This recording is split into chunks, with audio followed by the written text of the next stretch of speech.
احلى طاجن لحمه بالبصل هتعمله بنفس الطريقه، واللي يعجبه مستني رايه في الكومنتات.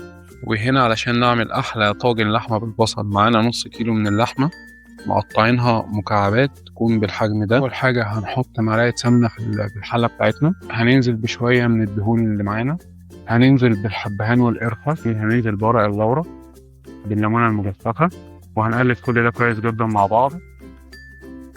دلوقتي هننزل باللحمه بتاعتنا وهنفضل نقلب فيها لغايه ما تتشوح كويس جدا. ودلوقتي هننزل بالبصل بتاعنا فوق اللحمه، هننزل بمعلقه فلفل اسود صغيره ومعلقه 7 بهارات.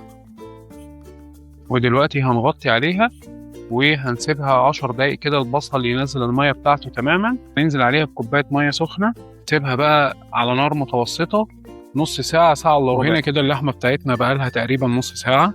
هننزل عليها بمعلقه كبيره ملح وهنطفي عليها ونبدا نحضر الطاجن بتاعنا اللي هيدخل الفرن. يلا بينا نقفل احلى طاجن لحمه بالبصل. اول حاجه معانا الطاجن بتاعنا، هننزل بشويه بصل وهننزل بجزر وهننزل بفلفل، وبعدين هننزل بكميه من اللحمه بتاعتنا بالشكل ده كده. هننزل ببصل تاني فوق الوش، فلفل الوان، وهنديله شويه صوص من بتاع اللحمه ده كده يبقى شكله النهائي.